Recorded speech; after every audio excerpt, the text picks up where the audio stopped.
হাসান, আপনাদের সকলকে আমন্ত্রণ জানাচ্ছি নিউজ 24 এর পাক্ষিক আয়োজন আপোষহীন বাংলাদেশে। বিসিডিএল স্টুডিওতে আজ আমরা এমন 3 অতিথিকে আমন্ত্রণ জানিয়েছি যারা রাজনীতির মাঠে ভীষণ পরিচিত মুখ। কথা না বাড়িয়ে তাদের সাথে চলুন পরিচিত হওয়া যাক। পরিচয় পর্বটা শুরু করবো আমার ডান পাশ থেকে। আমার ডান পাশে আছেন রাজনৈতিক বিশ্লেষক ডাক্তার জাহিদুর রহমান, একই সঙ্গে তিনি নির্বাচন ব্যবস্থা সংস্কার কমিশনের সদস্য। আপনাকে স্বাগত জানাচ্ছি। ধন্যবাদ। কেমন আছেন? ভালো আছি। আপনি ভালো আছেন আশা করি। অসংখ্য ধন্যবাদ। তার পাশে আছেন গণসংহতি আন্দোলনের প্রধান সমন্বয়কারী জুনায়েদ সাকি। জুনায়েদ সাকি, আপনাকে স্বাগত। কেমন আছেন আপনি? আছি মোটামুটি। অসংখ্য ধন্যবাদ। আমার বাম পাশে আছেন বাংলাদেশ জাতীয়তাবাদী দল বিএনপির জাতীয় নির্বাহী কমিটির স্বনির্ভর বিষয়ক সহ সম্পাদক এবং সাবেক এমপি নীলুফার চৌধুরী মনি। উনি কেমন আছেন? আলহামদুলিল্লাহ, ভালো আছেন? জি, অসংখ্য ধন্যবাদ। আমরা আজকের আলোচনার বিষয়বস্তুটা ঠিক এভাবেই নির্ধারণ করতে চাই বা করেছি যে সংস্কার এবং নির্বাচন, যে দুটোকে নিয়ে বিষয়কে নিয়ে বহুল আলোচনা হচ্ছে। আমি বরং জুনায়েদ সাকিকে এই দিয়ে শুরু করতে চাই আলোচনা, কারণ সম্ভবত তিনি ব্যস্ত আছেন, তাকে একটা হয়তো প্রোগ্রামে যেতেও হবে। তাই শুরুতেই আপনার মন্তব্যটা নিয়ে শুরু করি। যারা রাজনীতির মাঠে আছে এখন বা যারা আছেন, আমরা দেখতে পাই গণমাধ্যম থেকে শুরু করে আপনার সোশ্যাল মিডিয়া, টেলিভিশনে, সেখানে আমরা দেখছি যে এক ধরনের রাজনীতি ছাড়া নির্বাচন নয়, এবং একই সঙ্গে এটাও দেখছি যে নির্বাচন দেরিতে হলে সংস্কার নয়। প্রথমত মুখোমুখি করা অনেক ক্ষেত্রে হচ্ছে অথবা হয়ে যাচ্ছে, কিন্তু আমি মনে করি যে নির্বাচন এবং সংস্কার কোনো মুখোমুখি ব্যাপার নয়, কোনো বিপরীত ব্যাপার নয়। এবং আমরা যেটা পরিষ্কার করে ইতিমধ্যে বহুবার আমাদের দলের দিক থেকে আমরা বলেছি যে নির্বাচনটা করার জন্যই অনেকগুলো সংস্কার করতে হবে। আবার সংস্কার প্রক্রিয়াকে যদি আপনি একটা নির্দিষ্ট মাত্রায় সম্পন্ন করতে চান এবং মৌলিক সংস্কারগুলো যেমন কাঠামোগত সংস্কার, সংবিধান সংস্কার, সেইটা করার জন্য আবার আপনার নির্বাচন লাগবে, কারণ আপনি নির্বাচিত জনপ্রতিনিধি ছাড়া আপনি সংবিধান সংস্কার সম্পন্ন করতে পারবেন না। কাজেই আমরা দেখছি যে নির্বাচনের প্রয়োজনেই সংস্কার দরকার, আবার সংস্কার সম্পন্ন করার জন্য নির্বাচন দরকার। এই দুইটাকে বিপরীতভাবে দাঁড় করানোর কোনো মানে হয় না। মানুষ সংস্কার চায় এবং মানুষ নির্বাচন চায়, নির্বাচনের জন্য সংস্কার চায়, আবার সংস্কারের জন্য নির্বাচন চায়। এই কারণে যে আপনি নির্বাচনটা কেন মানুষ চায়? ভোটের অধিকারের জন্য, যে ভোটের অধিকারটা কেড়ে নিয়েছিল মানুষ। ফলে আমাদের পুরো রাষ্ট্র ব্যবস্থা আর একটি ভোটও এই ব্যবস্থার অধীনে সম্ভব হবে না। এটা কিন্তু আমরা নিজেরা অসংখ্য বক্তৃতায় বলেছি। 22 সাল থেকে যখন শেষ দিকে আমরা যুগপৎ আন্দোলন শুরু করলাম, সেখানেও কিন্তু এই কথাটা বলা হয়েছে যে শেখ হাসিনা এই পুরো রাষ্ট্রটাকে যে জায়গায় এনে দাঁড় করিয়েছে, এবং 18 সালের অভিজ্ঞতার পরে যখন বাংলাদেশের ইতিহাসে সব রাজনৈতিক দল অংশগ্রহণ করার পরে একটা মধ্যরাতের ভোট ডাকাতি হয়ে গেল, এইরকম ন্যাক্কারজনক ঘটনার তো কোনো পূর্ব দৃষ্টান্ত নেই। কাজেই ওইটা প্রমাণ করেছে যে এই ব্যবস্থার অধীনে আর একটি সুষ্ঠু নির্বাচন সম্ভব নয়। ফলে আমাদেরকে নির্বাচন করার জন্যই রাষ্ট্র ব্যবস্থার একটা সংস্কার করতে হবে। আবার ধরেন রাষ্ট্র ব্যবস্থার সংস্কার বলতে তো এটা জনগণের সম্মতির প্রশ্ন, খুব গুরুত্বপূর্ণ। এই বিতর্কগুলোর সামনে আসার ফলে যে জরুরি বিষয়গুলো আমাদের, সেটা থেকে কি নজর সরে যাচ্ছে আপনার মনে হয়? দেখুন, আবার আমরা একটা গণতান্ত্রিক রাজনৈতিক ব্যবস্থায় আছি, সেখানে প্রতিযোগিতা, প্রতিদ্বন্দ্বিতা, এমনকি বিরোধও থাকবে। এবং রাজনীতিতে আমরা যেটা দেখতে পাচ্ছি একটা রাজনৈতিক প্রতিযোগিতার জায়গা চলছে, কারণ যারা নতুন দল গঠন করতে চায়, যারা দলগুলো বিভিন্ন জায়গায় আছে, তাদের মধ্যে তো একটা পারস্পরিক প্রতিযোগিতা আছে। ফলে সবাই তার যার নিজের রাজনৈতিক বয়ান তৈরি করার চেষ্টা করছেন, পলিটিক্যাল মাইলেজ যাকে বলে, কে কার চেয়ে বেশি কাকে আগিয়ে যাবেন সেটার চেষ্টা করছেন। ফলে সেইটা একটা ব্যাপার আছে। কিন্তু যদি আপনি বলেন যে মূল প্রশ্ন, আমার মনে হয় না যে কেউ পুরো কেবল নির্বাচন চাইছে, কেউ আর সংস্কার একেবারে চাইছে না, যেটা বিএনপির দিকে অভিযোগ করা হয়। বিএনপি বলছে যে নির্বাচনটা সময় ক্ষেপণ না করার জন্য, যৌক্তিক সময়ের মধ্যে নির্বাচন। তবে বিএনপি সংস্কারের প্রশ্নে নির্বাচিত সরকারই কেবলমাত্র সংস্কার করার এখতিয়ার রাখে। এই জায়গাটাতে জোর দেওয়ার কারণে নির্বাচনের আগে যে সমস্ত সংস্কারগুলো সম্ভব, সেইটার প্রশ্নে একটা ধোঁয়াশা তৈরি হয়েছে যে আদৌ কি বিএনপি নির্বাচনের আগে কোনো সংস্কার চায়। আমার মনে হয় যে আমরা সরকারের সাথে যখন আলোচনায় বসবো, তখন বিষয়টি আরো স্পষ্ট হবে যে এফেক্টিভলি বিএনপি কি কি প্রস্তাব করছে কিংবা কোন প্রস্তাবে একমত হচ্ছে। আরেকটা জিনিস বলি, আবার অনেক ক্ষেত্রে উল্টো দিকটাও আছে। ছাত্ররা যখন বলছে যে সমস্ত কিছু নির্বাচনের আগেই সম্পন্ন করতে হবে, সেটা বিচার থেকে শুরু করে ইভেন সংবিধান সংস্কার পর্যন্ত, সেটা এতদিন অনেকটা টোনে এরকমই ছিল। ফলে সেটাও আবার একটা কনফিউশন তৈরি করেছে যে তাহলে কি আমরা মানে কতদিন অপেক্ষা করব একটা নির্বাচনের জন্য? নির্বাচন কি অনির্দিষ্টকালের জন্য পিছিয়ে যাচ্ছে? এই দুটোর কোনোটাই আমার মনে হয় যে মানুষের আকাঙ্ক্ষার সাথে যাবে না। মানুষ এইটা বরং যাবে যে কোথায় আমরা ঐক্য রক্ষা করে সংস্কার এবং নির্বাচনকে বিপরীতমুখী না দাঁড় করি, এটাকে পরিপূরকভাবে আমাদের কাজটাকে সেক্ষেত্রে যেটা বলছেন জুনায়েদ সাকি, এক ধরনের বিএনপির পক্ষ থেকে আসলে কি এই নির্বাচনের দ্রুততা বা তাড়াহুড়োটা কি কারণে আসলে? এই যে 7 মাস চলছে, বিএনপির তাড়াহুড়ার কি আছে? আপনার অন্তর্বর্তী সরকারের নিয়ম কি? অন্তর্বর্তী সরকার তো এক ধরনের তত্ত্বাবধায়ক সরকারের মতোই। তারা আসছেই নির্বাচন করে দেওয়ার জন্য, প্রাইমারিলি আপনার সংস্কারগুলোকে আপনার লাইনে তুলবে, কিন্তু সে সংস্কারের কোনো শেষ হয় না। সংস্কার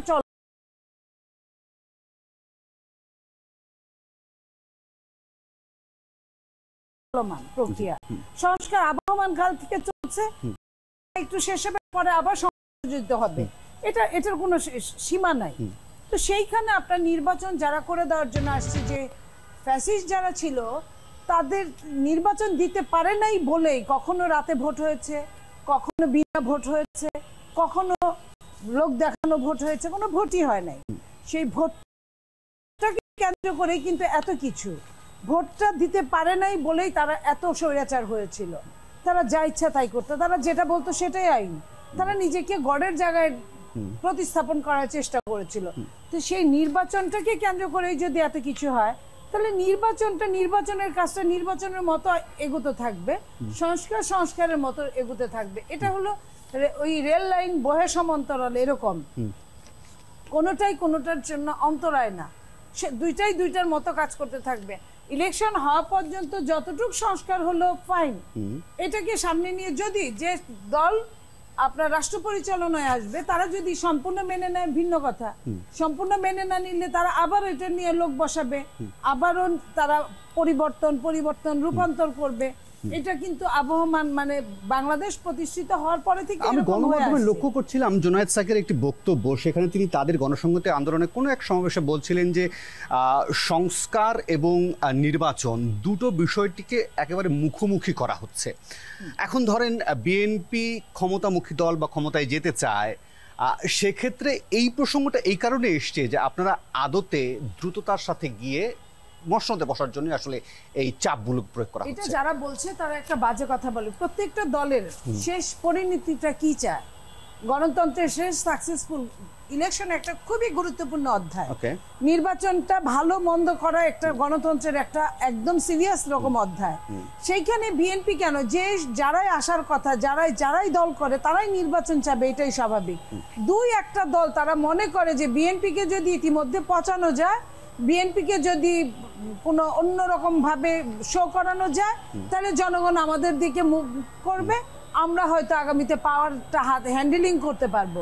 তারা হয়তো বা সময় চায়, সেটা তাদের ব্যাপার, কিন্তু বাংলাদেশের জনগণ নির্বাচন চায়। নির্বাচনের কোনো বিকল্প হতে পারে না। বাংলাদেশের শোনেন, 2001-এ লাস্ট নির্বাচন হয়েছে, সেই দিন 2001-এ যে ছেলেটা বা মেয়েটার বয়স 17 বছর ছিল, সেই ছেলেটা 1 থেকে আজকে 25 সাল, 25-এর সঙ্গে 17 যোগ দিলে তার 42-43 বছর বয়স হয়। সে কিন্তু কোনো ভোট দিতে পারে নাই।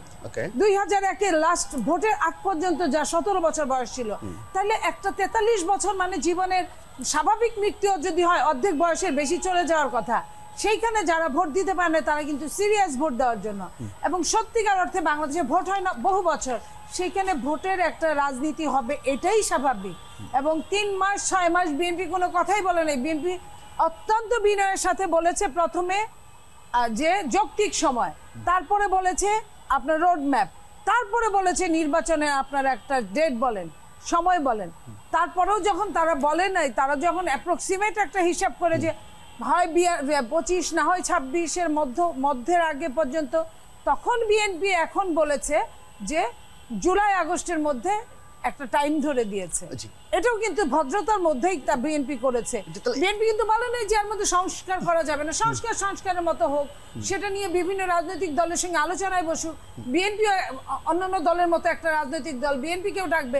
তারা তো কোনো রাজনৈতিক দলকে ওইভাবে ডাকেই না, কারণ ডাকলেই তাদের সমস্যা, তাদের নির্বাচনের কথা বলতে হবে। আপনি দেখেন তারা এই 7 মাস 6 মাস যাবত যে আসছে ক্ষমতায়, 6 মাস চলে গেল, তারা কোন দলকে নিয়ে রাজনীতি কি হবে, কি ফিউচার কি হবে, প্ল্যানটা কোন দলের সাথে আলোচনা করেছে। 3 বার এই পর্যন্ত দেখেছে, আমার ভুল না হলে একবার সংস্কার যখন ওপেন করবে তখন তাদের মনে হলো যে দলের সঙ্গে, রাজনৈতিক দলদের সঙ্গে কথা বলা হয় নাই। দ্বিতীয়বার ভারতের সঙ্গে যখন আমাদের দ্বন্দ্ব চরম আকারে ধারণ করছিল তখন জাতীয় ঐক্যের প্রশ্ন আসলো, সব দল এক কথায় জাতীয় ঐক্যের কথায় রাজি হয়ে আসলো। তৃতীয়, যখন প্রোক্লেমেশন দেওয়ার কথা, সরকার যখন ছাত্রদের কাছ থেকে ছিনিয়ে নিল, এই যে তারা নাটক খেলা খেললো, তখন লাস্ট দিন যেদিন ঘোষণা দেওয়ার কথা জানুয়ারির 15 তারিখ, তখন বলল যে রাজনৈতিক দলদের সঙ্গে কথা বলা উচিত। তাদের SMS করে এবং অত্যন্ত ন্যারোভাবে তাদের ডাকা হলো এবং একটা লোক দেখানো একটা অনুষ্ঠান, আর কিছুই না। আমি বরং একটু একটা জাহিদের কাছে যেটা জানতে চাইবো যে জাহিদুর রহমান, আমাকে যদি একটু বলেন যে ধরেন এই সরকারের মেয়াদ কতদিন, সময়সীমাটা কি আসলে আমরা কি স্পষ্ট হতে পারছি? এখন পর্যন্ত তো স্পষ্ট হতে পারছি, কেমন করে থাকবে কিনা জানি না, কারণ আমাদের প্রধান উপদেষ্টা খুব স্পষ্টভাবে বলেছেন যদি কিছু বেশি সংস্কারেও দলগুলো রাজি হয়, কন্ডিশন আছে, উনি চাপিয়ে দেবেন না, এটা উনি সবসময় বলছেন, আমি এটাকে অ্যাপ্রিসিয়েট করি। তাহলে আগামী বছরের জুন, উনি ইভেন এবার দাভোসে গিয়েও একই কথা বলেছেন, যদি ন্যূনতম সংস্কার হয় এই বছরই নির্বাচন, আর একটু বেশি করতে চাইলে 6 মাস সময় লাগবে। কিন্তু জুনায়েদ সাকির বক্তব্য কি আপনার কনফিউশন তৈরি হয়, মানে দুটোকে সামনাসামনি নিয়ে আসা? এই চেষ্টা হবে এবং আমরা কিছু কিছু ক্ষেত্রে এই ধরনের পরিস্থিতি দেখতে পারবো। যেমন ধরি, আমরা ছাত্ররা বলেছেন যে বিচার শেষ হওয়ার আগে কেউ নির্বাচন চাইলে তিনি জাতীয় শত্রু, এই ধরনের মন্তব্য আছে। কিন্তু আমি এখন পর্যন্ত এগুলোকে পলিটিক্যাল রেটরিক হিসাবে দেখতে চাই।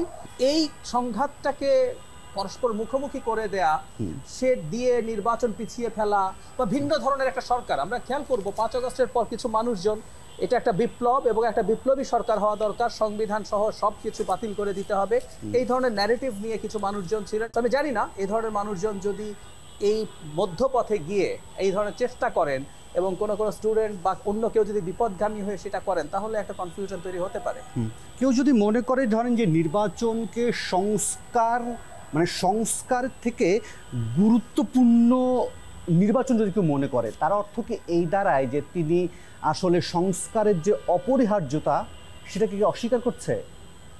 প্রথম কথা হচ্ছে, যদি সে অস্বীকার করছে আমরা মনে করি, মনে করুক, এগুলো প্রত্যেকটা নির্বাচনের মাঠে আসবে। কোনো একটা দল যদি মনে করে কোনো সংস্কার করবেন না, জাস্ট নির্বাচন দিতে হবে, এগুলো নির্বাচনের মাঠে আলাপ হবে এবং মানুষ যদি তাদেরকে ভোট দেয় তাহলে ভোট হবে। একটা কথা আমি স্পষ্টভাবে বলতে চাই, আমরা প্রায় সংস্কার বলছি, আমি নিজেও সংস্কারের খুব পক্ষে, আমি নিজে একটা কমিশনের মেম্বার, কিন্তু এই যে সংস্কার শব্দটা যে আমরা বলছি, এটা ঠিক কতজন মানুষ এই দেশের এটা বোঝে? কারণ আমরা চাই যে নির্বাচন একটা সুষ্ঠু হোক, গ্রহণযোগ্য হোক, প্রত্যেকবারই সেক্ষেত্রেও তো মানে সেটা তো সংস্কার। এবং প্রত্যেকবার আমি এটা কিভাবে কাজ করে বলি, আমি তাত্ত্বিকভাবে বলছি, এই নির্বাচন হলো, বিএনপি ক্ষমতায় গেল এবং তারা সংস্কার বা অনেক কিছু করলো না। ধরলাম স্টুডেন্টদের একটা দল মাঠে আছে, তারা যদি এবার তত ভালো না করে, তারা কিন্তু এটা নিয়ে শোরগোল করবে, বিএনপি এই সংস্কার করে নাই বলে আপনার জীবনে এই সংকট হচ্ছে, ফলে বিএনপিও চাপবোধ করবে, আবার পরবর্তী নির্বাচনে তারা এটার মাধ্যমে আরো বেশি ভোট বা বেশি সিট পাবে। ডেমোক্রেসি এভাবেই কাজ করে, এইভাবেই এটা চলমান থাকে।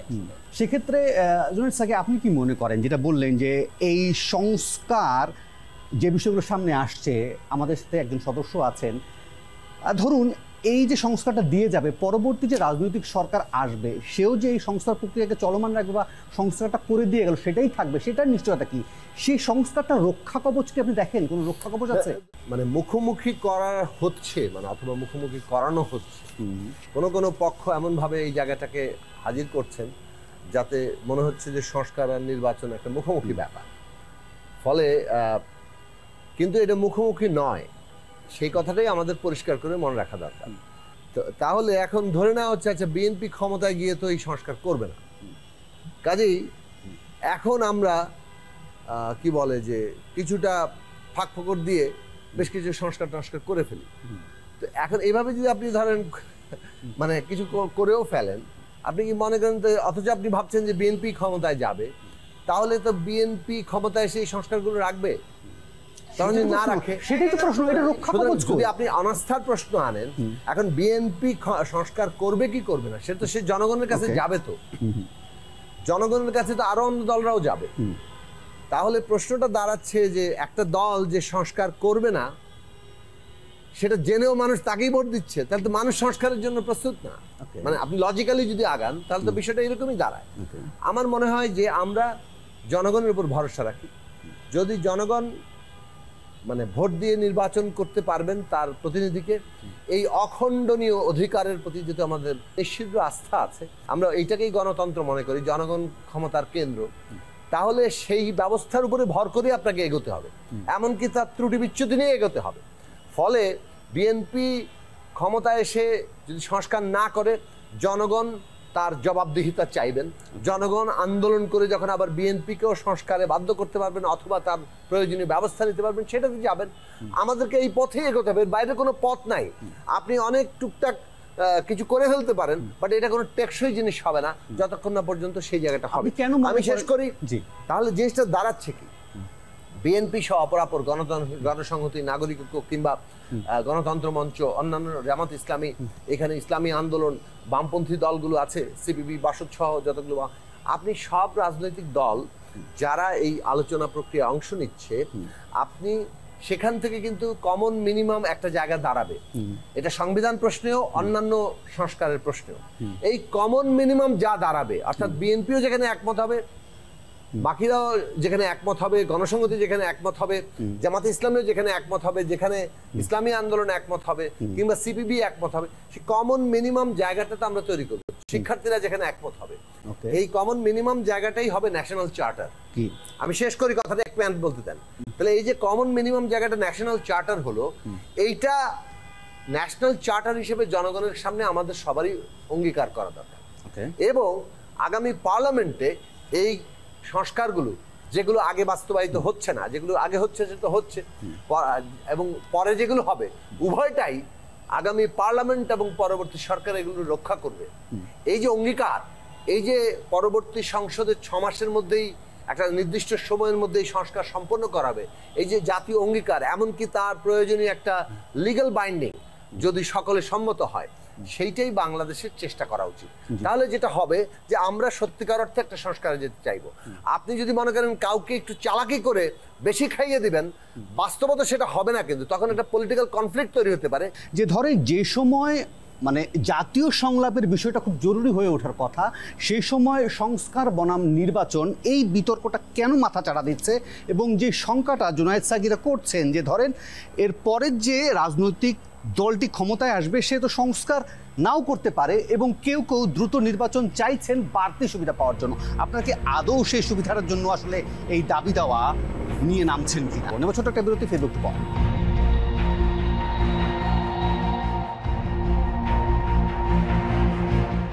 এলো instant milk powder happy cow, যেমন সাশ্রয়ী তেমনি পুষ্টিগুণে ভরপুর।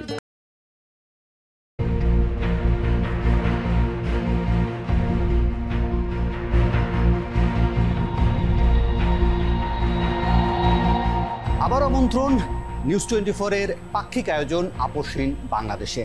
নীলুফার চৌধুরী মনি, যে প্রশ্নটি আসলে বিরতির আগে রেখে গিয়েছিলাম, যে বলা হচ্ছে যে এই সময়টা আসলে মানে জাতীয় সংলাপটা আসলে খুব ভীষণ রকম জরুরি, কিন্তু সেই সময় এসে নির্বাচন বনাম সংস্কারের যে বিতর্কটা সামনে আসছে এবং বড় আকারে আসছে, সেটাকে আপনি কিভাবে দেখছেন?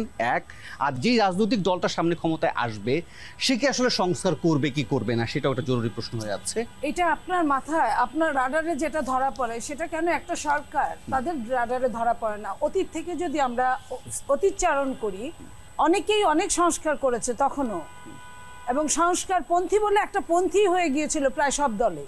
তাদের অবস্থান পরবর্তীতে খুব একটা ভালো দেখা যায় না, এবং ওই সংস্কারগুলো কোনো ধূপে টিকে নাই ম্যাক্সিমামগুলো। সেইখানে বর্তমানে যারা আসবে তাদের সাথে অন্তর্বর্তীকালীন সরকারের সম্পর্কটা তারা ইচ্ছা করেই কিনা আমি জানি না, সম্পর্কটা তারা খুব সুন্দর রাখছে না। এখন আপনি এর সঙ্গে আমার যদি সম্পর্ক ভালো না রাখেন, যারা আগামীতে রাষ্ট্র পরিচালনায় আসবে, তারা যে আপনার ওই সংস্কার বাধ্য হবে, ওই সংস্কার ফুলফিল করতে, এটা তো বলা যায় না। কারণ আপনি যেভাবে সংস্কার করেন, আপনার হাজয়যুক্ত হয়েছে না বললে 3 বার, সংস্কার ফুলফিল হবে না।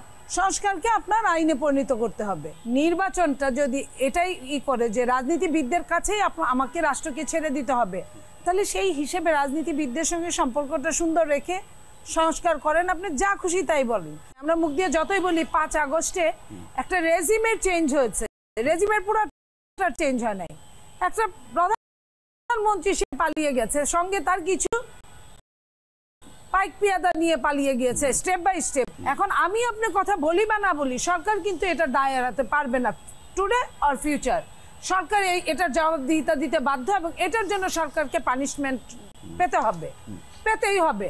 তো এই যে যাওয়ার জন্য সুযোগ যারা করে দিল, তারা তো এই রেজিমের পতন চায় নাই। রেজিম কিন্তু এখন আছে, যে কারণে বিভিন্ন আন্দোলনের নামে বিভিন্ন সমস্যা ক্রিয়েট হচ্ছে। সরকার না তাদের অর্থগুলাকে একখানে করতে পেরেছে, রাষ্ট্রীয় কাজে ব্যবহার করতে পারছে না, তাদেরকে অ্যারেস্ট করতে পারছে, তাদেরকে শাস্তির আওতায় আনতে পারছে। তাহলে এইটা করতে পারছে না, অথচ সংস্কারের নিয়ে এমন একটা ধোঁয়া তুলেছে যে এই সংস্কারটা তারা সবাই মিলেই বিঘ্নিত করার চেষ্টা করছে। এবং এই কারণে এই সরকার কোনোভাবেই যোগ্য হতে পারে না বর্তমানের জন্য। এটার জন্য আপনাকে যে কোনো ভাবে হোক নির্বাচন দিতে হবে। জি জুনায়েদ সাকি, তাহলে এই বিতর্কটা মানে একই প্রশ্ন আপনাকে করতে চাই যে মানে এই বিতর্কটা তুলে কার লাভ কার ক্ষতি হচ্ছে আসলে? না দেখুন, লাভ কার ক্ষতি সেটা তো মানে যার যার জায়গা থেকে তারা বুঝবেন, কিন্তু সামগ্রিকভাবে আমাদের মানে যদি আপনি বলেন যে ওই যে আমাদের একদিকে প্রতিযোগিতা প্রতিদ্বন্দ্বিতা, আরেকদিকে হচ্ছে একটা রাজনৈতিক ব্যবস্থা গড়ে তোলার জন্য যে ন্যূনতম প্রয়োজনীয় জাতীয় ঐক্য, দুটো একসাথেই কিন্তু চলতে হবে। প্রতিযোগিতা প্রতিদ্বন্দ্বিতা নাই করে দেওয়া যাবে না, কিন্তু সেইটা করার সময় খেয়াল রাখতে হবে যে আমাদের যে ন্যূনতম জাতীয় ঐক্য রক্ষা করতে হবে এই ঐতিহাসিক পর্বে, ওইটা যেন আমরা ভুলে না যাই। না হলে কিন্তু আমরা অভ্যুত্থানী বিপর্যয়ের মুখে পড়তে পারে এবং আমরা সবাই বিপদগ্রস্ত হতে পারি। আমি দুটো বিষয় বলবো। দেখুন, সুরক্ষা কে দিবে? এক তো হচ্ছে যে সংস্কার প্রশ্নে যদি আমাদের ন্যূনতম জাতীয় চার্টার তৈরি হয় সবার ঐক্যমত্যে, অর্থাৎ ফ্যাসিবাদ বিরোধী সকল শক্তি যাদের সাথে আলোচনা হচ্ছে তাদের ঐক্যমত্যের ভিত্তিতে একটা চার্টার যদি তৈরি হয়, সেই চার্টার যদি আগামী সংশোধনে বাস্তবায়নের সব অঙ্গীকারনামা থাকে, সেটা আমি নিজে মনে করি একটা সুরক্ষা। কেউ যদি সেখান থেকে সরে, তাকে কিন্তু জনগণের কাছে জবাবদিহিতা করতে হবে। 2 নম্বর জিনিস হচ্ছে সাংবিধানিক সুরক্ষা কি, আইনি সুরক্ষা কি। একটা বড় প্রশ্ন হচ্ছে যে গণপরিষদ করার জন্য সেই ক্ষেত্রে বিদ্যমান সংবিধান বাতিল করতে অথবা স্থগিত করতে হয়। গণপরিষদ এটাকে সময় চলে গেল না? মানে শেষ করি। জি, এর দাবি এখনো আছে, শিক্ষার্থীরা দাবি করছে, আমাদেরও দাবি ছিল, কিন্তু প্রশ্নটা হচ্ছে এটার জন্য সবাই মিলে সংবিধান বাতিল অথবা স্থগিতের পক্ষে ঐক্যমত্য হতে হবে। সেই ঐক্যমত্যটা এখনো তৈরি হয়নি। অন্যদিকে সাধারণ পার্লামেন্ট করলে আদালতের হস্তক্ষেপের সুযোগ থাকে। যেমন ধরেন আমরা 8ম সংশোধনী করলাম সব সংস্কারগুলোকে, কিন্তু সেইটা আবার আদালত দেখবে যে এটা সংবিধানের সাথে সঙ্গতিপূর্ণ কিনা।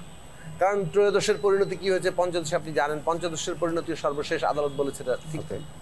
তাহলে আদালত তো সংবিধানের অভিভাবকত্ব করে। আমরা যখন পিপলের উইল আকারে সংবিধানকে হাজির করি তখন সেইটাকে আদালত প্রশ্ন করে না, কিন্তু আদালত ওই সংবিধান অনুযায়ী সুরক্ষাটা দেয়। ফলে আমরা যদি এই আগামী নির্বাচনটাকে একটা সংবিধান সংস্কার সভার নির্বাচন বলি, রিফর্ম অ্যাসেম্বলি বলি, তখন রিফর্ম ইটসেলফ, সংস্কার নিজেই হচ্ছে জনগণের অভিপ্রায়, এবং এই সংস্কারগুলোকে জনগণের অভিপ্রায় আকারে ধরা হবে। তার মানে সংস্কারকৃত সংবিধানটিকে প্রশ্ন করা নয়, বরং সুরক্ষা দেওয়া তখন আদালতের কর্তব্য দাঁড়াবে। ফলে সেই জায়গাটা পিপলের উইল আকারে আমরা সেই জায়গায় তৈরি করতে হলে সংবিধান সংস্কার সভা নির্বাচনের কথা আমরা বলছি। দ্যাট ক্যান বি এ 2 অর্থে কি বলে সুরক্ষার জায়গা, এবং ওটা ঐক্যের জায়গাও। আর সর্বশেষ যে কথাটা আসলে বলা দরকার, যে আমরা যাই করি না কেন, যেহেতু এই অভ্যুত্থান একটা মানে বিভিন্ন অংশীজনের সম্মিলিত লড়াই, ছাত্রদের অগ্রণী ভূমিকা আমরা সকলেই স্বীকার করেছি, কিন্তু বিভিন্ন অংশীজনের রাজনৈতিক দল, শ্রেণী পেশার সংগঠন, সাধারণ জনগণ, অভিভাবক, ছাত্ররা সবাই মিলে কিন্তু এই অভ্যুত্থান সফল করেছে। বিভিন্ন অংশীজনের মধ্যে যদি ন্যূনতম জাতীয় ঐক্যমত্য আমরা রক্ষা করতে না পারি, পুরো পলিটিক্যাল ট্রানজিশন পর্বে আমরা সবাই বিপদগ্রস্ত হব। জাহিদ রহমানের কাছে জানতে চাইবো, যা শুনলেন আপনি মনিয়াপার কাছ থেকে বা জুনায়েদ সাকির কাছ থেকে, আপনার কি মনে হয় ঐক্যমত্য গড়ে তোলাটা একটা বড় চ্যালেঞ্জ হয়ে যাবে, বা কি করে আমরা ঐক্যমত্যটা গড়বো? আমি এই মুহূর্তে খুবই বড় চ্যালেঞ্জ দেখছি। আমরা গণঅভ্যুত্থানের পর কতগুলো খুবই ইম্যাচিওর চিন্তা, ইম্যাচিওর সিদ্ধান্ত, ইম্যাচিওর বক্তব্যের কারণে আমরা আমাদের দলের সাথে বিভিন্ন গোষ্ঠীর মধ্যে নানা রকম কনফ্লিক্ট তৈরি করেছি। প্রথম হলো এই গণঅভ্যুত্থানের কৃতিত্ব নিয়ে আমরা তখনই প্রথম ডিভাইডেশন, যে জুলাই আগস্টেই সব ঘটনা ঘটেছে, এর আগে 15 বছরের কোনো হিস্ট্রি নাই, এটা একটা প্ল্যান মুভমেন্ট, একজন ব্রেইন আছে তার পেছনে, নানান কথাবার্তা হতে থাকলো। আচ্ছা, তারপর এটা যখন কমলো, এই সরকার চলবে না, বিপ্লবী সরকার তৈরি করো, সব বাতিল করে দাও, কনস্টিটিউশন উইথহেল্ড করো, এসব হলো, এটা বিভেদ তৈরি করলো। করতে করতে আমি এখন কিন্তু বেশ ডিপ সিটেড একটা অবিশ্বাস দেখতে পাচ্ছি। সো এখন কাজটা অসম্ভব না হলেও খুবই চ্যালেঞ্জিং হয়ে গেছে, এটা কোনো রকম কোনো সন্দেহের নাই। সাকিব ভাই যে কথাটা বলেছিলেন, এখন আসলে ওটাই করার বাকি আছে, ন্যূনতম যতটুকুতে সবাই একমত হবে ততটুকু করা। এবং আপনার ওই প্রশ্ন যেটা সাকিব ভাই করছেন, আমি জবাব দিতে চাই, কোনো সেফগার্ড আসলে নাই আমি মনে করি। আমি একটু উদাহরণ দিই, কনস্টিটিউশন অ্যামেন্ড যেগুলো করার আছে সেটা সরিয়ে রাখে, আইন তো পরিবর্তন করা মুহূর্তের ব্যাপার। ১/১১ সরকার ১৫০টা অধ্যাদেশ জারি করেছিল, তার মধ্যে ৫০টার মতো আইনে পরিণত করেছিলেন শেখ হাসিনা, ১০০টা বাতিল। নাম্বার 2, ধরুন আরপিও যতটুকু সংশোধন করেছে সেটাও পুরোটা করে নাই, যেমন না ভোট বাদ করে দিয়েছে। তো সংবিধান সংশোধন করে সব ঠিক করলে ওটাও সেফগার্ড দেবে, নট নেসেসারি। সেফগার্ড তো আরেকটা, আমি মনে করি যে সেফগার্ডের এই দুটো বিষয় যেটা বললাম করবো আমরা, এগুলো করবো, আমি এটা দ্বিমত করছি না। সেটা হচ্ছে আইনগত দিক থেকে আমরা বললাম, কিংবা সকলের অঙ্গীকার, এগুলো ছাপিয়ে ও যেটা বলছে যে আবারও একটা অগণতান্ত্রিক শক্তি আসতে পারে এবং সে আবারও রাতের ভোট করতে পারে, অনেক কিছু করতে পারে। সেটার সুরক্ষা কিন্তু জনগণ, সেটার সুরক্ষা হচ্ছে একটা গণতান্ত্রিক শক্তি, যে গণতান্ত্রিক শক্তি শেষ পর্যন্ত গণতন্ত্রকে পাহারা দিতে হয়। গণতন্ত্রের কোনো নিশ্চিদ্র ব্যবস্থা নেই, চূড়ান্ত ব্যবস্থা নেই। যুক্তরাষ্ট্র বলেন, ভারত বলেন, সব দেশ বলেন, সব জায়গায় কিন্তু গণতন্ত্র প্রশ্নবিদ্ধ হচ্ছে এবং আবারও লড়াই করছে। তাহলে সংস্কার বিতর্কটাতে কার লাভ কার ক্ষতি হচ্ছে? তাহলে মানে এই সংস্কার বিতর্কটা সেটা হলো সংস্কারের কার লাভ ক্ষতি? লাভ ক্ষতি বলি, মানে আপনি একবার বলছেন যে কোনো রক্ষা কবচ নেই, যদি রক্ষা কবচ নাই থাকে তাহলে কোন সংস্কার করতে হবে না তা বলছি না। কোন সংস্থার জন্য, যদি এটা ফুল প্রুফ না, যদি আপনি যদি বলতেন যে কোন সংস্থার জন্য অপেক্ষা করছি, যদি এই সংস্কারের কোনো রক্ষা কবচই না থাকে তাহলে আমরা এতগুলো কমিশন করে আসলে কার জন্য অপেক্ষা করছি, কিসের জন্য অপেক্ষা করছি? আমি বলেছি সমাধান সূত্রটা কি? গুরুত্বপূর্ণ রক্ষা কবচ একটা বলেছি, জাতীয় অঙ্গীকার নামা, এখান থেকে সরলে যারা সরবেন তাদেরকে জনগণের কাছে জবাব দিতে হবে। খুব গুরুত্বপূর্ণ ব্যাপার, কিন্তু অনেক বড় দল ছোট দল হয়ে যায়। বিএনপি যদি জনগণের আকাঙ্ক্ষা পূরণ করতে ব্যর্থ হয়, বিএনপিকে তার পরিণতি ভোগ করতে হবে। কিন্তু 1, 2 হচ্ছে যে আমি সাংবিধানিক সুরক্ষার কথা বলেছি, যে জনগণের উইল আকারে আমরা এটাতে নিচ্ছি কিনা। 3 নম্বর বলেছি শেষ পর্যন্ত গণতান্ত্রিক শক্তি থাকতে হবে সমাজে, এবং সেইটা কেবলমাত্র যারা বড় দল আছেন তারাই না, আরও যারা নতুন দল তারা যাতে গণতন্ত্রের সত্যিকার রাজনৈতিক শক্তি হতে পারে, জনগণের সেফগার্ড হতে পারে, সকলে মিলেই কিন্তু একটা জনগণের সেফগার্ডের ভারসাম্য সৃষ্টি হয়। ধন্যবাদ। জি, অসংখ্য ধন্যবাদ। আমি এই অংশ থেকে আমাদের বিরতির পর এসে হয়তো আমি জোনায়েদ সাকিক আর পাচ্ছি না, তিনি চলে যাবেন তার একটা জরুরি কাজে। তবে আমার একটা সময় হয়েছে এটা বিরতি নেবার। আমি বিরতির পর ফিরে এসে নীলোফার চৌধুরী অনেকগুলো প্রশ্ন আসলে আপনার জন্য তৈরি হয়েছে, সেগুলো আসলে আমি একে একে জানতে চাইবো বিরতির পর ফিরে এসে।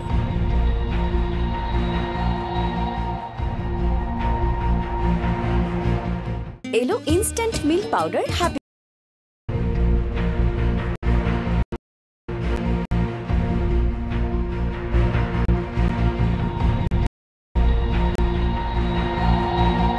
আবার আমন্ত্রণ নিউজ 24-এর পাক্ষিক আয়োজন আপোষহীন বাংলাদেশে। নীলোফার চৌধুরী মনি, বিরতির আগে শুনছিলেন অনেকগুলো প্রসঙ্গ আসলে জোনায়েদ সাকি এবং ডাক্তার জায়েদ রহমান তুলেছেন, সেগুলো নিশ্চয়ই আপনি একে একে বলবেন। কিন্তু আমার একটা জানার বিষয় হচ্ছে, ধরেন এই সময় আমরা তো দেখছি যে কিছু কিছু রাজনৈতিক দল গঠনের প্রক্রিয়া শুরু হয়েছে, বা কেউ কেউ রাজনৈতিক দল গঠনও করতে চাইছে। আপনাদের দল কেন এই বিষয়গুলোকে আসলে কিংস পার্টি বলে আখ্যায়িত করছে সেটা নিশ্চয়ই জানতে বলবেন। এটা যার যার ব্যক্তিগত অভিরুচি, যে ব্যক্তিগত মতামত, কেউ অন্য দল গঠন করতে পারে, চলে যেতে পারে, থাকতে পারে, নতুন দলের লোকজন আসতে পারে, আমরা মোস্ট ওয়েলকাম বলি। আমরা ছাত্রদের কথা শুনেছি, তাদেরকে আমরা মোস্ট ওয়েলকাম বলেছি, এবং তাদেরও ধৈর্য ধরে গণতন্ত্রের প্রক্রিয়ার মধ্যে থেকে রাজনীতি করার জন্য আমরা ওয়েলকাম করেছি। আমরা এর মধ্যে শুনছি যে এর আগেও হয়েছিল, সাবেক অফিসাররা দল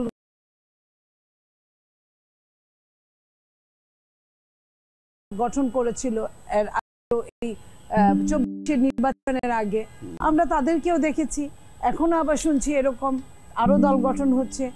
গণতন্ত্র স্পার্ক করতে পারে যদি অনেক রাজনৈতিক দল হয়, তবে রাজনৈতিক দলে যদি আপ এন্ড ডাউন একদম চরম ওঠানামায় থাকে, ওইখানে একটু সমস্যা। রাজনৈতিক দলগুলো জনগণের পালস হিসেবে যদি কাজ করে তাহলে জনগণের খুব কাছাকাছি যেতে পারে। এই কারণে কি কিংস পার্টি বলে ছাত্রদের প্রতিনিধিরা আসলে সরকারের মধ্যে থেকেই দল গঠন হচ্ছে বলে কি আসলে যত সন্দেহ, পাশাপাশি কি এই সন্দেহটা কি আপনাদের মধ্যে চাড়া দেয় কিনা যে এই সরকারের অনেকগুলো সিদ্ধান্ত আসলে মানুষের কাছে জনপ্রিয় হবার আকাঙ্ক্ষা, যেটা আসলে আপনাদেরকে চিন্তিত করছে? এরকম কি? না, আমরা চিন্তিত না, গণতান্ত্রিক পন্থায় আমরা মোটেও চিন্তিত না। তবে আমাদের মহাসচিব যে কথাটা বলেছেন, যে যদি সরকারের ছত্রছায়ায় দল গঠন করা হয় তাহলে সরকার তার নিরপেক্ষতা হারাবে, এবং তখন এই সরকারের আন্ডারে আমরা নির্বাচন করব কিনা সন্দেহ আছে। আমরা তখন আরেকটা সরকারের আন্ডারে নির্বাচন করতে চাইতেই পারি, আমরা তত্ত্বাবধায়ক সরকারের আন্ডারে নির্বাচন করতে চাইতে পারি। তো এটা তো আমরা প্রমাণ হিসেবেও পাচ্ছি। আপনি দেখেন যে এই কথা বলার পরে সবাই একটু নড়ে চড়ে বসলেন, তারা অনেকেই বললেন তারা রেজিগনেশন দিবেন, কিন্তু এখন শুনি যে না, এটা রেজিগনেশন তারা দিবেন না। দিবেন কখন? যখন তফসিল ঘোষণা হবে ঠিক আগে আগে এরকম দিতে পারেন। তো যদি সরকারের ছত্রছায়া, আপনি একটা জিনিস এক্সাম্পল দেখাই, 100 বা 200 টাকার কম্বল, সরকারি কম্বল কত টাকার হয় আপনি আমি সবাই জানি, একদম ঝিলঝিরা, একদম দেওয়ার মতো, দেওয়ার জন্য দেওয়া। এই জিনিসগুলো দেওয়ার জন্য যখন 28 বার একজন উপদেষ্টাকে হেলিকপ্টারে ওঠানামার জন্য আমরা লিস্টে দেখি, তখন আমরা তো মনে করতেই পারি যে এটা তাদের প্রচারণার একটা অংশ হিসেবে ধরে নেওয়া হয়েছে। একদিনে 28 জায়গায় 28 বার দেওয়ার তো কোনো কারণ থাকতে পারে না, সেটাও হেলিকপ্টারকে ইউজ করে তো করতে পারে না। যে কেউ আপনার এতগুলো জায়গা কোনো গাড়ি ইউজ করে করা সম্ভব না, তাকে হেলিকপ্টার ইউজ করতে হবে। তো এই যে সুবিধাটা নেওয়া, এটাই হচ্ছে কিংস পার্টির একটা লক্ষণ। সে সরকারেরটাও খাবে, বনেরও মোষ তাড়াবে, দুটো তো হতে পারে না। আমি ঢাকা বিশ্ববিদ্যালয়ে ঢুকতে পারবো না, তারা একের অধিকবার মিছিল করবে ওই জায়গাটায়, তাদের উপর কোনো এম্বার্গো নাই, এম্বার্গো যত সব আমাদের সন্তানদের উপর। এটা হলে তো আপনার এক চোখা পানা হবে, তাহলে তো কারোর জন্য পৌষ মাস, কারোর জন্য সর্বনাশ। আমরা এই জায়গাটা চাই না, আমরা চাই গণতান্ত্রিক ওয়েতে তারা দল গঠন করবে, তারা সরকার থেকে নেমে এসে আমাদের কাতারে দাঁড়িয়ে দল গঠন করতে হবে, কিন্তু আমাদের কাতারে দাঁড়িয়ে তার প্রচারণা করতে হবে, দলকে অগ্রসর করতে হবে, এই কথাটা আমরা বলতে চাই। কিন্তু এই বিতর্কটাও বা এই প্রশ্নটাও তো খুব বড় আকারে আসে যে বিএনপির যখন জন্ম হয়েছিল সেই দলটিও তো একটি ক্ষমতার কাঠামোর মধ্য থেকেই ক্ষমতায় এসেছিল বা দলটা গঠন হয়েছিল, সেটার একটা উত্তর দিবেন। বিএনপির ওই সময়টার সাথে এই সময়টার কোনো আকাশ পাতাল ব্যবধান আছে। বিএনপি শহীদ প্রেসিডেন্ট জিয়াউর রহমানকে 7ই নভেম্বরে একটা সিপাহী জনতার বিপ্লবের মাধ্যমে ওনাকে নিয়ে আসা হয়েছিল, এবং উনি প্রথমে কিন্তু উনি এই ক্ষমতা চাইলে উনি 71-এই নিতে পারতেন, উনি কিন্তু ব্যারাকে ফিরে গিয়েছিলেন। উনি আবারও নিতে চাইলে কিন্তু 15ই আগস্টের পরেও অংশগ্রহণ করতে পারতেন, উনি কিন্তু কু করেন নাই। উনি কুয়ের শিকার হয়েছিলেন খালেদ মুশারফদের। খালেদ মুশারফ যদি জীবিত থাকতেন তাহলে জিয়াউর রহমান কিন্তু জীবিত থাকতেন না, তাকে কিন্তু অ্যারেস্ট করা হয়েছিল। তো উনি যখন আসলেন তখনই কিন্তু প্রথমে কিন্তু ওই যে সায়েমকে তাদেরকে কিন্তু দিয়েই কিন্তু উনি কাজ চালাচ্ছিলেন। তারপরে উনি চিন্তা করলেন যে না, এদের সাথে কোনো রাজনৈতিক চিন্তা ছাড়া এদের সাথে মিশা যাবে না, কারণ ওনাকে বারবার একটা আর্মির লেবাস হিসেবেই দেখা হতো, বাংলাদেশে বুদ্ধিজীবী মহল তাকে ওইভাবে নিতে পারে নাই। তখন উনি বাধ্য হয়ে জাগদল করেছিলেন। তো ওনার ওই সময়টার ওই প্রেক্ষাপট, আজকালকার প্রেক্ষাপট, আজকের প্রেক্ষাপট 24-এর সমস্ত রাজনৈতিক দল, একমাত্র ফ্যাসিস্ট ছাড়া সমস্ত রাজনৈতিক দল, কি বাম বলেন, কি ডান বলেন, কি আপনার ইসলামিক বলেন, হ্যাঁ, সব রাজনৈতিক দল একখানে হয়ে একসাথে হয়ে ছাত্ররা সব মিলেমিশে গিয়ে আন্দোলনে একটা ফ্যাসিস্টকে হটিয়েছে। সেইখানে তো সব রাজনৈতিক দলের একটা ম্যান্ডেট সবার প্রতি আছে, তো সেইখানে তো তাদের সরকারি ছত্রছায়া থাকতে হয় না। সেই ঐক্যটা গেল কই? সেই ঐক্যটা কই? আজকে প্রেক্ষাপট সেই ঐক্যটা কই? হ্যাঁ, সেই ঐক্যটা কই? সেই ঐক্যটা তারা রাখতে পারছে না, এটা আমাদের দোষ না। আপনি বলেন যে দলকে, রাজনৈতিক দল হিসেবে বিএনপিকে 10 বার ডেকেছে, বিএনপি যায় নাই, আপনি আমাকে বলতে পারতেন। ঐক্য রাখার দায়িত্ব হলো সরকারের থেকে। আমরা তো সরকারিও দল না, বিরোধী দলও না, আমরা রাজপথের বিরোধী দল আগেও ছিলাম, এখনো। তো তাইলে সরকার না ডাকলে তো আমরা যেতে পারি না, বরং সরকারের ছত্রছায়া থেকে আজকের এই সন্তানরা, যাদেরকে বলি আমাদের সন্তান, ওরা এত আজে বাজে ট্রল করা শুরু করলো বিএনপিকে নিয়ে।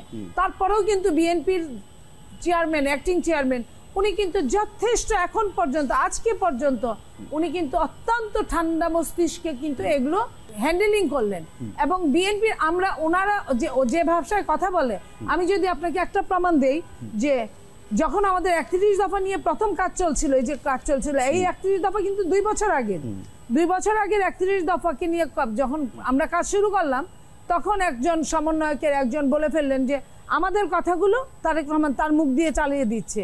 এই যে এটা কিন্তু চরম অপরাধ, কারণ আপনার সময় জ্ঞান সবকিছু মিলে একটা জিনিস স্টাডি না করে বলা যায় না। তাদের কোনো স্টাডি নাই, তারা যে ধরনের কথা বলে, তাদের কিছু তুতা পাখির মতো কিছু শিখানো বুলি আছে, সেই বুলির উপর তারা ঝাড়া ডিবেটের মতো কথা বলে যায়, সেইভাবে কথা বললে তো রাজনৈতিক দল পরিচালনা করা যায় না। আমি সেই জায়গা থেকে কথা বলেছি। আপনি কি তাই মনে করেন যে একটা দূরত্ব আসলে হয়ে গেছে? দূরত্ব হয়ে গেছে। তার আগে আমি একটা জিনিস একটু অ্যাড্রেস করতে চাই, কিংস পার্টি মানে বিএনপি কিংস পার্টি বলতে আমরা যা বুঝি ক্ষমতায় থেকে তৈরি হওয়া, ফাইন, এটা ভুল নাই, এটা সত্য। কিন্তু স্টুডেন্টরা যখন এই যুক্তি দেয় তখন একটা মেজর সমস্যা আছে। তাদের দল কি কিংস পার্টি? তাদেরকে এটা বলতে হবে। কিন্তু যদি কিংস পার্টি হয়, ডক্টর ইউনূসকে এবং সরকারকে ঘোষণা দিতে হবে যে এই দলটা আমার দল, আমি এই দলটা তৈরি করাচ্ছি এবং আমি এর পেছনে রাষ্ট্রীয় রিসোর্স দেব। কিন্তু খেয়াল করতে চাই একটা লাইন, সরকার প্রধান যখন বলেন যে ছাত্রদের দল করার অধিকার আছে, ছাত্ররা দল করতেই পারে, তার মানে কি এটা বোঝাই যায় যে এটা তাদের। আমি এটাই যোগ করলাম। আমি বলছি আপনি প্রতারণামূলকভাবে কিছু করবেন না, দ্যাটস দ্য প্রবলেম। ইনফ্যাক্ট আপনি ঘোষণা দেন এটা আমাদের দল, সরকার, আমরা এই দলটা তৈরি করতে যাচ্ছি, স্টুডেন্টরা সাথে আছে, এই সরকার পুরো তার পেছনে আছে। এরপর বিএনপি ডিসাইড করবে। বিএনপি এখন এই সরকারকে এন্ডোর্স করে, অনেকেই এন্ডোর্স করে, তখন করবে না, তখন তারা বিরোধী দলের মতো তাদের যা যা করণীয় ঠিক করবে। কিন্তু আপনি বলছেন আপনি নিরপেক্ষ সরকার, আপনি অন্তর্বর্তীকালীন সরকার, কিন্তু আপনি একটা দলকে আনঅফিশিয়ালি পেট্রোনাইজ করছেন। আপনার ছাত্র সমন্বয়কদের সাথে দেখবেন বাইরে যারা আছে আর ছাত্র উপদেষ্টা যারা আছে তাদের বক্তব্য ওভারল্যাপ করে। এমনকি উপদেষ্টার পোস্টে থেকে এমন কাজ করেছেন যেটা উপদেষ্টা করতে পারেন না। 31 ডিসেম্বর যখন প্রক্লেমেশনে ঘোষণা হয়, একজন উপদেষ্টা যে মিস্টার সজীব, আসিফ মাহমুদ সজীব ভুঁইয়া, তিনি তো ওটা স্ট্যাটাস দিয়েছেন, উনি তো এটা করতে পারেন না। আবার নাহিদ ইসলাম যখন মির্জা ফখরুলকে জবাব দেন, এটা তো সরকারের সাথে ব্যাপার, প্রত্যেকটা বাইরে থাকা স্টুডেন্ট ওটা শেয়ার করেছেন এবং একজন প্রেসক্রাইব করেছেন দিনে 3 বার করে 7 দিন এটা পড়তে হবে, মানে মেডিকেল প্রেসক্রিপশনের মতো করে। সব এই ওভারল্যাপিং গুলো যখন দেখছেন তখন আপনাকে এটা মনে করতে হবে যে যোগ যাওয়া। এবং প্রবলেম কোনটা? অস্বচ্ছতা, এটাই মূল সমস্যার জায়গা। তারা এটা করতে পারেন না। এটা হলো এক। দুই হলো, হ্যাঁ, গভীর বা বিভেদ আছে, বিভেদ তৈরি হয়েছে কারণ হলো শুরু থেকে আমি আগেও বলেছিলাম ক্রেডিট ক্লেম করা এবং পরস্পরের বিরুদ্ধে যে ধরনের মন্তব্য তারা করছেন, বিশেষ করে ছাত্রদের দিক থেকে এটা আগে এসছে, সেটা হয়েছে।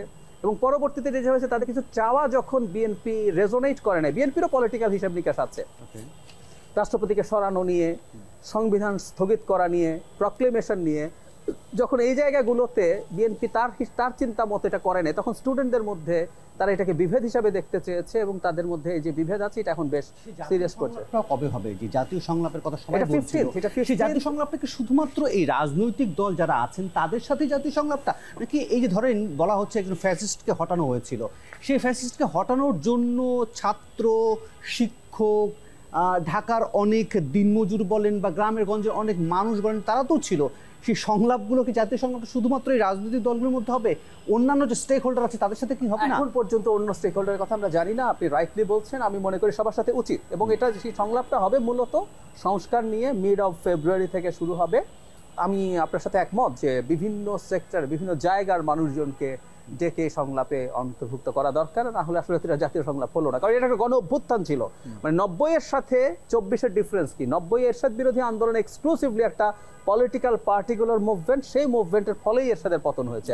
আর এটা একেবারে আক্ষরিক অর্থে একটা গণ অভ্যুত্থান। জি, আমি আর বেশি সময় পাবো না, আপনাদের দুজনকেই চেষ্টা করবেন আপনারা যে 30 সেকেন্ডের মধ্যে যদি শেষ করা যায়, তাহলে সেক্ষেত্রে ডাক্তার তারেক রহমান কি হবে এই সমাধান সূত্র আপনার কাছে? আমি এখন পর্যন্ত প্রধান উপদেষ্টা যে জায়গায় স্টিক করেছেন, আমি সেটা আবার বলি, এটুকু বলেই শেষ করছি।